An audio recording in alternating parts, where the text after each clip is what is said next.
我是趙少康，歡迎你來到 TVBS 少康戰情室。我們現場特別來賓林亮君議員、張志豪議員、牛煦庭委員、曾憲議員、陳鳳馨小姐。哇，南海哇，這是一個這個衝突的點哈。這個日本跟這個菲律賓才簽了什麼這個漁業協議啊？中國大陸跟菲律賓的船在仁愛沙對峙啊，互空對手挑釁，都說是你開始的啊，每次都是你開始的啊。然後呢，因為這個在菲律賓的這個軍方說是菲律賓的海軍被中國的海警用棍子打頭出血了哦，但中國就講呢是菲律賓先動手的，我們只是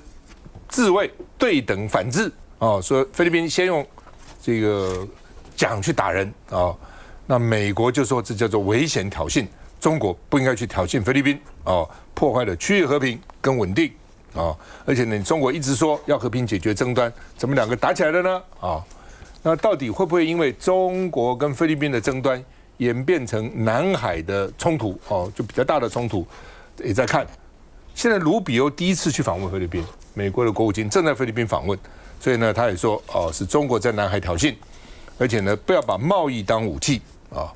那另外呢，這個日本。哦，驅逐艦在日本專屬經濟區，這個對於這個中國跟俄羅斯他們演習的用機關槍射擊，日本也說是不是在我的這個經濟還會用射擊用機關槍呢？哦，等等呢，也抗議，也交涉啊。所以呢，中國跟俄國戰艦有4艘在沖之島實彈演習，所以日本防務省趕快派軍艦去監控啊，說你們演習，我也派這個軍艦監控。另外，日本現在呢，它有半世紀哈。它有3不原則：不擁有、不製造、不引進核武器。尤其二戰以後，它是戰敗國啊，無條件投降啊，所以告訴你不能夠有自己的國軍，所以你只能叫做這個自衛隊。同時，你不可以發展核武。但是他現在說呢，我們要討論了，為什麼我們不能有？哦，我們開始要討論哦，是不是可以重新討論？哦，也受到大家的關注哦，到底怎麼回事？看一下。菲律賓小艇，這裡是中國海艇。南海仁愛礁附近，中菲橡皮艇越靠越近，緊張氣氛瞬間升高。大陸海警公布畫面，一艘菲律賓橡皮艇上載有5名人員，其中3、4人手上拿着船槳，疑似還有人拿着錘子，而陸方海警也手持棍棒。雙方船艇貼近後，你一棒我一棒，直接爆發肢體衝突。菲律賓小艇，請立即離開。話音才剛落，第2艘菲律賓橡皮艇衝了過來，雙方再度靠近，棍棒和船槳不斷揮舞，海上衝突再度升級。請立即離開。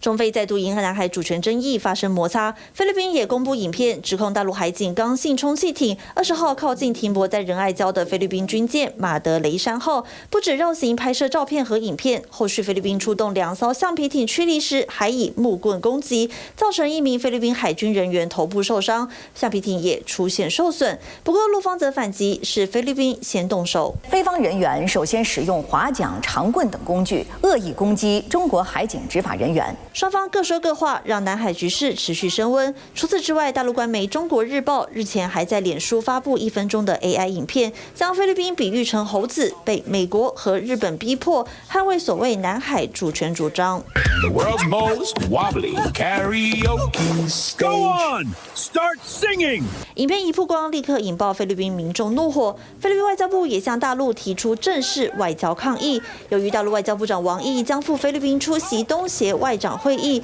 接連2起爭議，也讓即將登場的外交盛會蒙上陰影。雖然衝突了，不過你看，一個用槳，一個用棍子，就跟上次中國跟印度有沒有石頭這邊打哦，武器已經進不到這種地步哦。但是基本上其實都是用很原始的武器在打了哈。來，鳳馨怎麼看？在菲律賓呢，在這個南海中菲的這個衝突呢，我覺得不會停止。這個地方呢，仁愛礁也好，仁愛暗沙也好，它現在呢，其實就是有菲律賓的一艘破船馬德雷斯號，其實坐灘在這個地方。那現在呢，為什麼它會不斷的發生這一種其實有限度的衝突？因為大家發現到它就很原始，它很刻意的不採取任何的這種帶有火藥的槍彈，理由非常的簡單，就是呢。那麼現在的衝突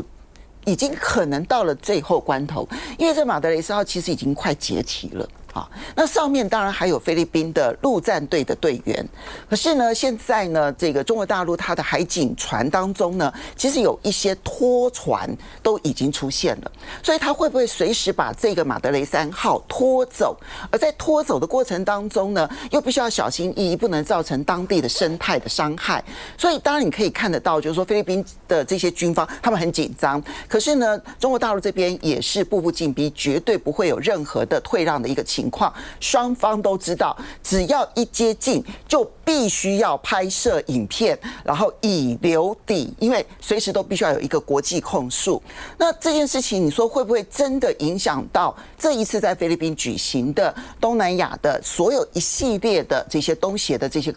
這些會議呢？不會。因為呢，對於東南亞國家最明顯的例子，在7月12號的時候，南海仲裁10年這件事情。那麼當時呢，菲律賓、日本還有美國，他們邀集了14個國家，然後說提出聯合聲明，說這個南海仲裁案是有效的。可是14個國家當中，沒有一個東南亞國家。一個都沒有。那麼這裡面其他的伸索國，越南也好啦，或者是這個馬來西亞也好啦，印尼啦，還有包括像是這個汶萊啦，這些國家沒有一個國家在這個聲明當中。就是其實大多數的東南亞國家，他們其實對這件事情他們很清楚，大家彼此之間有主權上的爭議，可是你不可能真的用衝突的方式，然後來這個最終來解決，它一定是用南海行為準則的方式來解決。現在的關鍵就在南海行為準則，因為美國希望阻止南海行為準則的簽署，那這件事情其實才能夠解決問題。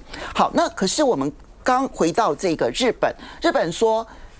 中俄他們在日本的專屬經濟區，然後實彈演習。對不起啊，這個專屬經濟區我們不能承認啊，因為那個是沖之鳥礁。說它是鳥礁，絕對沖之鳥礁，說它是礁是有道理的。它呢，就算在退潮的時候，也只有9平方公尺。退潮的時候冒出3個頭，然後呢，一共9平方公尺，不到3平的這樣子的一個空間。那為什麼角跟刀差那麼多呢？島跟礁差那麼多呢？因為島你才能夠申請整個專屬的經濟區，你如果是礁，你就不可以申請專屬經濟區。而這個當初呢，南海仲裁案的當中，其實蔡英文政府都說不能接受的原因，是因為他把太平島叫礁，太平島0.51平方公里，51萬平方公尺都叫做礁。那請問一下，你這個9平方公尺憑什麼叫做是島？日本還說那個仲裁有效，那請問一下，你憑什麼說那個9平方公尺是島？那你是礁，你不是島，你就不能夠申請這麼大的一個專屬經濟區。這件事情為什麼對我們來說是很重要？因為你如果去看沖之鳥礁的位置，它不在日本附近，它是在我們的東南方，在我們的東南方的位置，其實我們的漁民經常活躍的地方，所以如果我們真的要去承認他們的專屬經濟區的話，那我們的漁民活動的區域就會很快速的被限縮。所以這件事情真正嚴重的是，我們不能承認那是專屬經濟區，因為我們承認了，其實就是在限縮我們自己的漁民的活動範圍。來，小牛，這個海域跟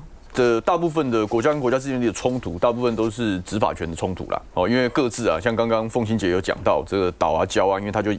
成為了這個經濟海域能不能是否延伸的一個判斷的標準。那麼這件事情，這個基本上會用最後是實力主義來體現的。因為大家都各自主張嘛，然後也難免在這個執法權重疊的地方會有很多的摩擦跟衝突。那我從政治分析的角度來看待最近不管是在南海的仁愛礁的事情，或者是針對在日本的這樣子的區域有所謂的實彈射擊的狀況，其實它共同體現的一個概念是，中國大陸在海權在相關的議題上面，它的態度是完全的轉趨強勢啊。那麼它為什麼會轉趨強勢？它當然有它的理由存在嘛。一個你單純從這個亞洲區域的地緣政治的角度來看，它是有它的條件的啊。為什麼？因為日本跟菲律賓國內政治都難成穩定啊。那我當然可以在這個地方，我有更多的一個空間。那你再往遠一點的世界的趨勢跟世界的秩序來做延伸的時候，我想中國大陸也對世界趨勢有一定的掌握嘛。它的掌握的邏輯當然是看着美國的反應是什麼嘛。因為美國的反應，這個當然美方針對這個東亞的這個地緣政治，國內本來就有不同的想法，但誰能夠代表美國？這本身就是一個很值得辯論的一個議題。那川普本人至少執政的總統，好，川普政府本身看起來對中國大陸還是有非常多的期待也好，或者是依賴也好，所以加上川普自己在美洲展現的孤立主義，也就是說，我不會去长臂管轄到全世界，我不會管這麼遠的距離的事情，但是地緣上面離我距離很近的時候，我要全面的掌控。那中國大陸抓着這樣的一個趨勢，在整個東亞的部分做強勢的掌握，其實就情有可原嘛。那在這樣的一個情況之下，這我覺得從台灣的角度，大家要理性而且冷靜的去分析這樣子一個局面。如果這樣子的類似單邊主義，也就是我想幹嘛就幹嘛，就是有以實力作為基礎的這樣的一個狀況越來越常出現的時候，那我想不管是我們的海巡也好等等也好，其實是要做足充分的準備。來，這個憲穎。我們剛剛看到那個影片可以看到他們是用橡皮小艇，而且是用那個桨啊，在互敲啊、互打啊，可以看到他們是想要表現態度，就是堅決的啊，要捍衛他們的主權，但是可以看到他們雙方都在控制這個傷害。因為現在什麼科技的，你有槍啊，有這個有這個鐵殼船啊，為什麼還在用這個橡皮艇啊？可以看到就是說，其實我們去想它背後的動機，我自己是觀察到，因為菲律賓的小馬可仕總統，他最近的支持度其實是相當低的，在國內他的信任率跟支持度甚至掉到負十幾%。所以我在想說，菲律賓為什麼這陣子要一直在南海引起這樣子的一個衝突啊？那當然是轉移國內焦點啊，讓他能夠對國內的這樣的支持度有一個交代。一方面又控制這樣的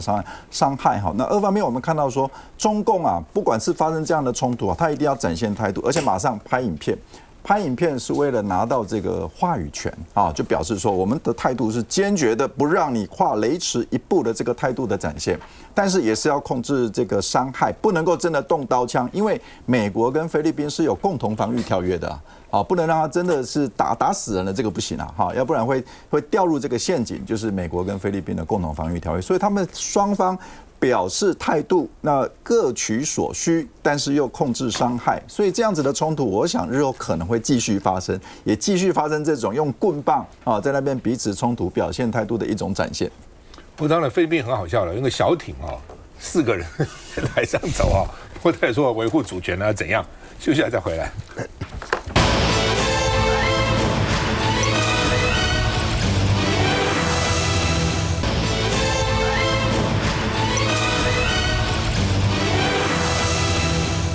以色列總理內塔尼亞胡9月要到聯合國參加聯合國會議，還有演講。紐約市長曼達尼回教徒，他說：“你來，把你抓起來，因為聯合國在紐約。我每次到紐約，我都住在聯合國對面那個旅館，還不錯。那因為他是戰犯，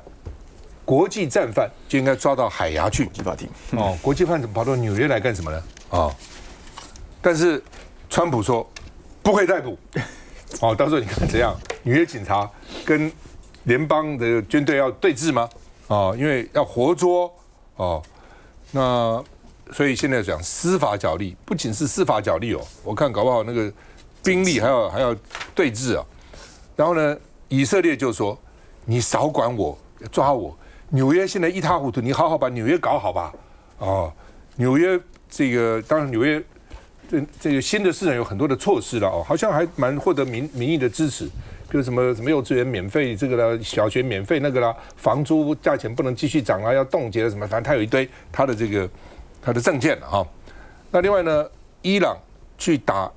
駐約旦的這個美軍，所以呢，這個《紐約時報》說已經死傷好幾十個人，那而且呢，國防部竟不公布，所以《紐約時報》跟國防部對嗆。國防部就說亂講，我們沒死那麼多人，我們只死2個。那《紐約時報》說什麼死2個，死一堆，傷一堆那所以呢，戰爭部說他的數才是真實的，但是《紐約時報》說美軍被戰爭部蓋牌。越戰的時候就這樣子，越戰到最後為什麼美國打不下去了？每天在《紐約時報》下面就登昨天美國人在越南死了多少人，傷了多少人，美國人每天看昨天又死多少，傷多少。大部分美國人根本越南在哪裡都不知道，那為什麼為了越南我們要派我們的子弟去，死傷那麼多人，打那麼多人打不下去，後來就算了，在巴黎和談談完，這個越南就淪陷了，就被共產黨拿去了那所以呢，川普說我們要加倍奉還，哦，傳出來說要10天的停火，哦，也不知道是誰提出來的，我們看一下。川普對外透露，那架卡達贈送的新空軍1號即將送去全面升級。Well, it has a lot, and it has a lot of capability. But as I understand it, in about a month or so, they're going to send it to have it be maxed out. So they're going to be sending it, and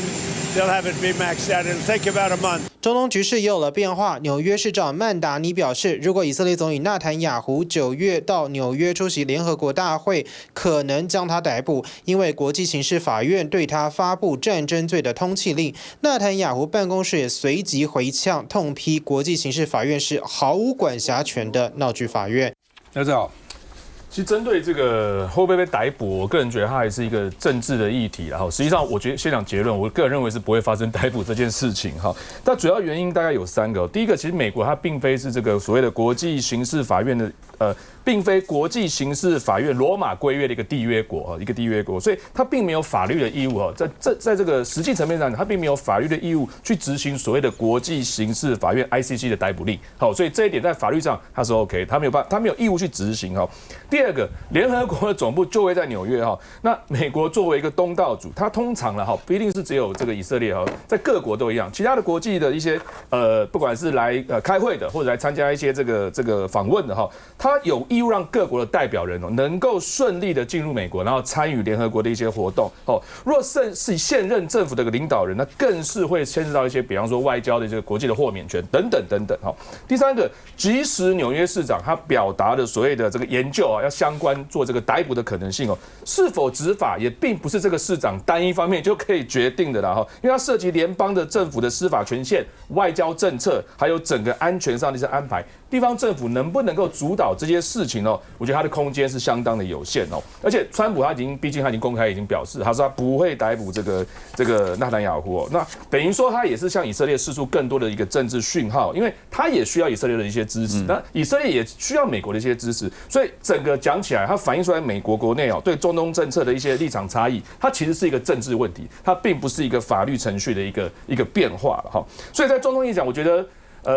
還是有很多需要解的問題，因為這不是只有單純跟以色列，只要講到以色列、伊朗這些全部會扯在一起，那裡面有太多種族、過去歷史等等的一些淵源跟因素所以整個問題結合在一起，應該不用用這個單一的是不是會逮捕來看，而是美國對於中東的問題，其實還有非常非常多的挑戰需要面對。梁亮君。我想這一次這個紐約市長的時候突然講出來說要強力逮捕這其實是凸顯了這個民主黨執政跟共和黨聯邦政府之間的這個地方對抗政策啦那但是我覺得這個問題是在說，現在這個紐約市市長所講出來的，我認為是政治宣示性比較大了因為他自己他是形塑說他自己挺人權啊，然後能夠獲得這個左翼的支持那所以。到底會不會這麼做？我想剛剛來賓大家也都講了，我就認為是逮捕這件事情是不會發生了那但是呢，就是說我們看到說這個曼達尼市長他自己的發言，其實包含在他們自己黨內大家也有不一樣的看法，就會覺得說你這個什麼天馬行空的想法，這講出來根本是不可能實現，已經脫離現實了。那但是當然這個是他這個紐約市市長他自己的這一些說法跟立場但我們看到說川普他講說這個他們絕對不會來逮捕等等。那我覺得這個其實就體現說，整個美國在針對像這樣子的外交事件，或者是在整個中東議題上面的立場的根本性上的分裂跟不一樣嘛。那加上川普接下來他也要面對其中的選舉，所以整個國內大家對於這個接下來到底中東局勢要如何發展，川普的回應是要繼續強烈下去，要讓這場戰爭持續下去嗎？要讓這些士兵持續上戰場嗎？就會營造出為什麼這一次紐約市市長他要這麼強力的講出這個，我認為他自己可能也知道這脫離現實但是他要講出來，就是要引起那一些在美國境內這些反戰人民的心聲啦，就覺得是到底鬧夠了沒有？但是我想這個戰爭的錯綜複雜，大家還是要好好坐下來談，讓整個戰爭平息下來然後讓各方都能夠達到一個平衡，這才是大家之間的福利。他為什麼這樣講因為2024年國際刑事法院針對尼坦雅胡發布逮捕令，國際刑事法院就我的會員國，他只要去就抓他為指控他在加薩戰爭，還不是這次在加薩戰爭罪行，但是以色列政府拒絕承認，美國也拒絕承認。這個國際刑事法院在2002年成立，主要是追訴種族滅絕、危害人類罪跟戰爭罪這種國際罪犯。但是目前美國跟以色列都不是 ICC 的締約國，所以呢，國際這個法院叫刑事法院对于这美國跟以色列發布的什麼通緝令，兩國都不理啊。那內塔尼亞胡每年9月都會到紐約參加聯合國大會，所以呢，本來你每年就去也沒什麼了不起，但是因為紐約市長這樣一講以後，今年9月一定很熱鬧，焦點一直在看說，我就去，然後到時候市長會怎樣？他不可能都沒動作，但是川普也不可能沒動作，他就看到底會怎樣。鳳馨，當然我同意，就是說可能都是一些政治表態。不過我覺得國際刑事法院啊，或者國際刑事法庭，在這件事情上面非常的微妙。